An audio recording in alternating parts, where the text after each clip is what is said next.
Alhamdulillah, assalatu wassalamu ala rasulillah wa ala alihi wa sahbihi wa man tabi'ahum bi ihsanin ila yaumiddin.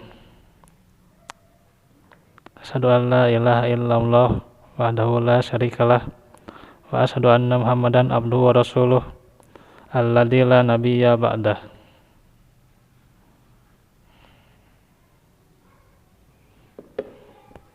Qala Allah ta'ala a'udzubillahi minasyaitonir rajim wa atimmul hajja wal umrata lillah.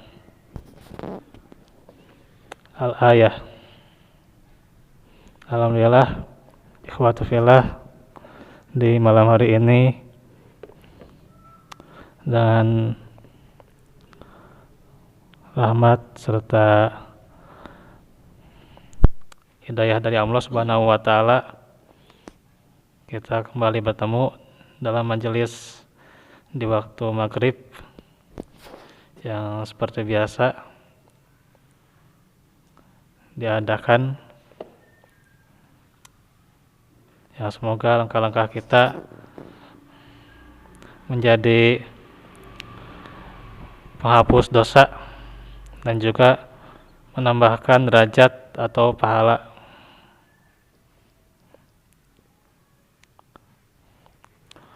Untuk melanjutkan bahasan tentang kitab Ushulul Iman karya Syekh Muhammad At-Tamimi dari syarah Syekh Al-Utsaimin, ya. Kita sudah membahas rukun Islam, dari rukun Islam nomor 1 sampai nomor 4. Bagaimana kita refresh dulu ya tentang syahadat, yang diantara hikmah syahadat adalah kesaksian terbesar ialah membebaskan hati dan jiwanya dari penghambaan terhadap selain Allah atau terhadap makhluk. Yang kedua, hikmah daripada sholat, yaitu merasakan kelapangan dada, ketenangan hati, dan menjauhkan diri dari perbuatan keji dan munkar. Ketiga,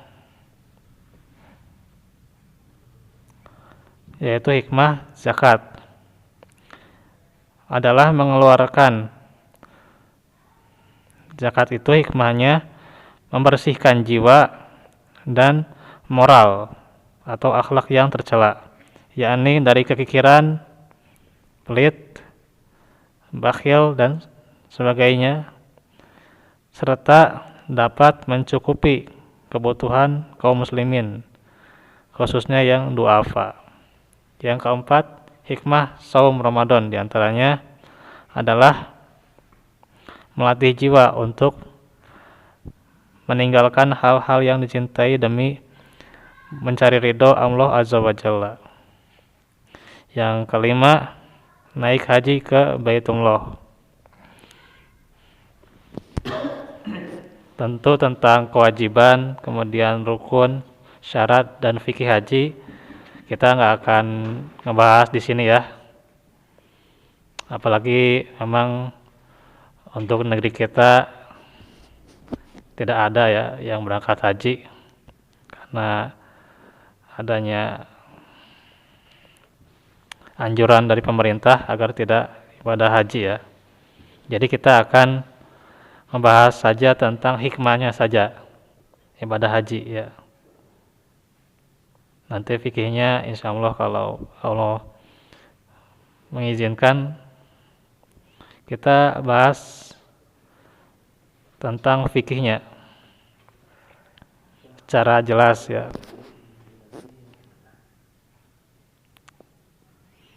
Nah, sekarang kita bahas saja hikmahnya. Hikmah daripada ibadah haji. Ibadah haji itu ke Baitullah, rumah Allah, maknanya adalah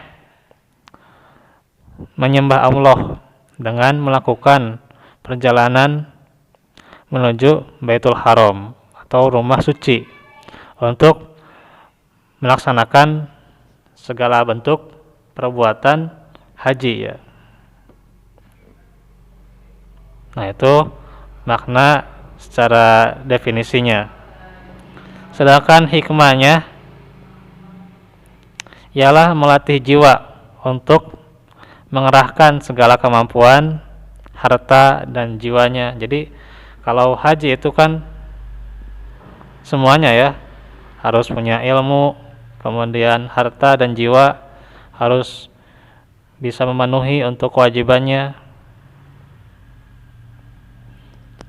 Karena itu tidak hanya modal semangat saja, tapi ada modal-modal yang lain sehingga harus memenuhinya.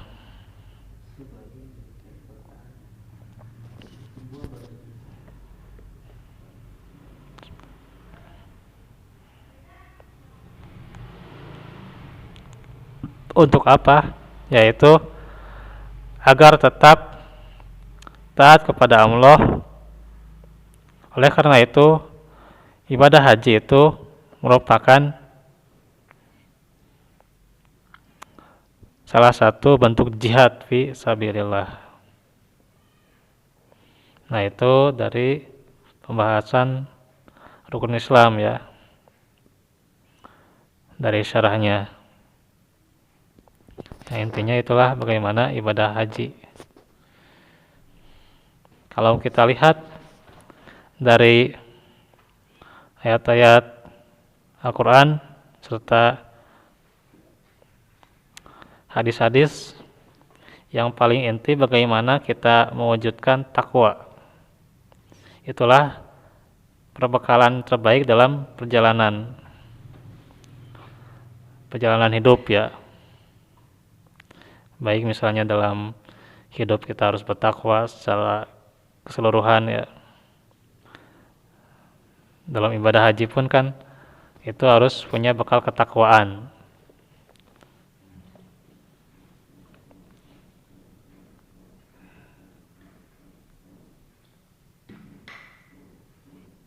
Ketika Allah memerintahkan kepada orang-orang yang ingin menempuh perjalanan ibadah haji agar menyiapkan perbekalan.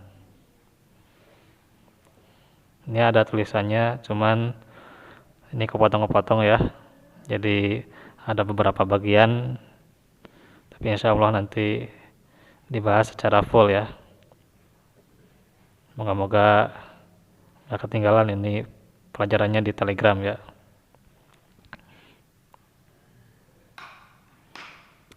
Allah Ta'ala berfirman, wa tazawwadu fa inna khairaz zadit taqwa.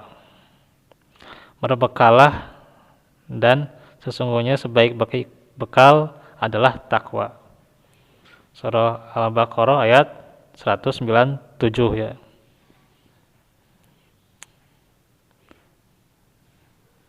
Nah, ini diselipkan ya dalam ayat-ayat tentang haji agar kita berbekal dengan bekal ketakwaan.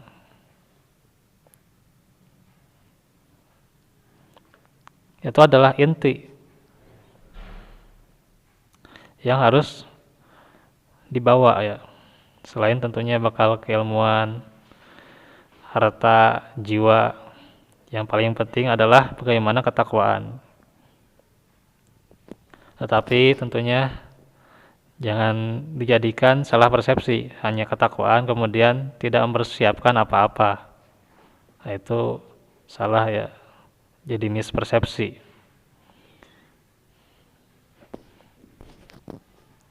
Takwa itu merupakan hasil ya, agar seseorang dalam berbuat apapun ada yang disebut buahnya, yaitu diantaranya buah ketakwaan. Sehingga tentu apa yang menjadi syarat, apa yang jadi ketentuan dan rukun itu harus dipenuhi termasuk juga syaratnya, modal-modalnya. Seperti tawakal saja itu kan bukan hanya modal berserah diri, tapi dia punya modal mencari sebab dengan ya katakanlah sebab-sebab duniawi dan juga sebab-sebab akhirat ya. Ya dia waspada, siap siaga, belajar itu kan bagian dari tawakal. Hati-hati kan. Juga bagian dari tawakal itu doa kan. Istiqomah dalam ibadah itu bagian dari tawakal. Sehingga tidak hanya berserah diri saja. Kalau dikatakan berserah diri saja ya pasrah, berarti ya itu salah anggapan, masih persepsi.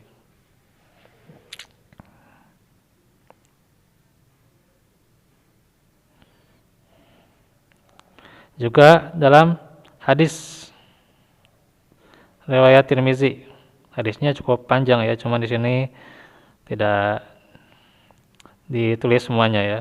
Nabi Muhammad bersabda, "Ittaqillaha haitsuma kunta."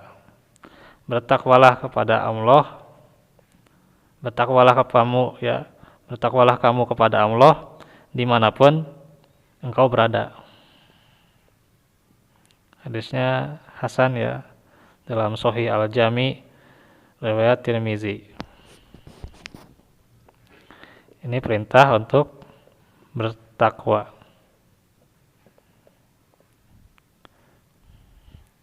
Sehingga tentunya para ikhwatu fillah sekalian, bagaimana apa yang kita lakukan, apa yang kita perbuat, apa yang kita ucapkan, apa yang kita niatkan itu harus hasilnya takwa.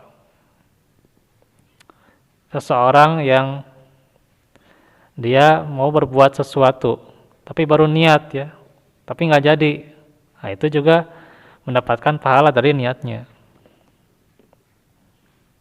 Seperti tentang ibadah haji, nggak jadi tahun ini ya, dia dapat niatnya insya Allah. Kalau niatnya ikhlas lillahi ta'ala.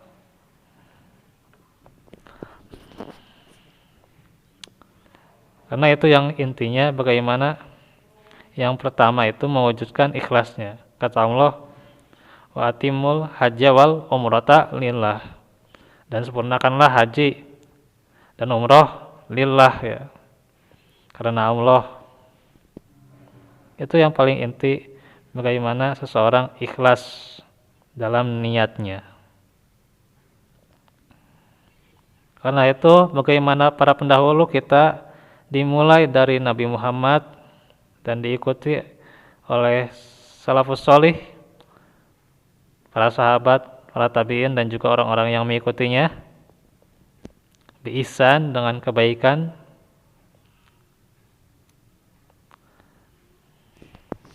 yaitu orang-orang soleh setelah beliau memiliki kebiasaan menitipkan pesan agar bertakwa. Jadi kalau di kita kadang-kadang ada namanya itu apa sebelum ibadah haji itu lupa lagi saya. Jadi ada sebuah ya bahasanya itu seremonial gitu ya, bahwa si fulan atau si fulanah mau haji ya, nanti ada ceramah umum gitu ya, itu nggak apa-apa ya, silakan aja, tidak menjadi keharusan. Tapi kalau mengadakan majelis ya silakan aja, itu isi dengan keilmuan. Nah tentu yang paling pentingnya adalah ketakwaannya.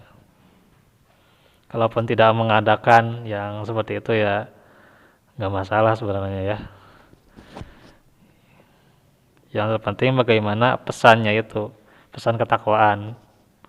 Tidak harus melalui seremonial sebelum ibadah haji dan sebagainya.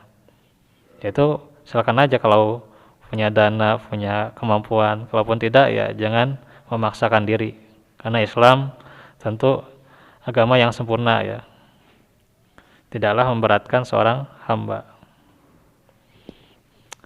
Jadi bagaimana salafus soleh itu mempunyai pesan agar bertakwa kepada seseorang yang ingin melakukan perjalanan apa saja, termasuk ibadah haji ya.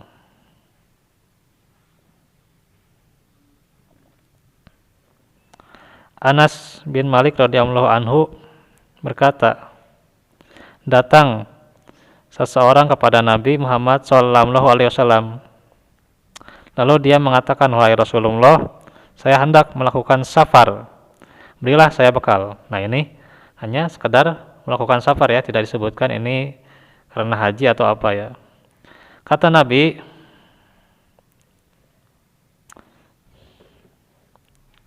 zawwadakallahu at-taqwa. Semoga Allah membekalimu dengan ketakwaan. Hadisnya hasan sahih, juga masih di Sahih At-Tirmizi ya.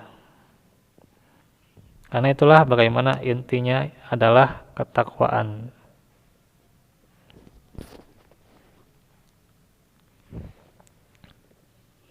Itulah bagaimana ketakwaan yang menjadi awal, menjadi modal, dan sampai meninggal dia harus takwa gitu. Itulah haqqa tuqatih. Takwa yang kita tentunya tetapkan harus sebenar-benarnya, bukanlah setengah-setengah. Haruslah istiqomah dengan sebenar-benarnya. Taubat nasuha harus dengan taubat yang sebenar-benarnya. Meninggalkan kesalahan-kesalahan, kemaksiatan-kemaksiatan, yang tentunya seseorang berlindung diri daripada godaan setan yang terkutuk. Maka itulah bagaimana intinya ibadah haji itu harus menghasilkan ketakwaan. Yang dengan itulah takwa itu didefinisikan oleh para ulama, yaitu imtisalu fi awamirillah, yaitu ia mengerjakan apa yang Allah perintahkan, wajtinabu fi nawahihi ya, dan ia meninggalkan apa yang menjadi larangannya. Itulah takwa. Menjauhi apa yang Allah larang, itu takwa.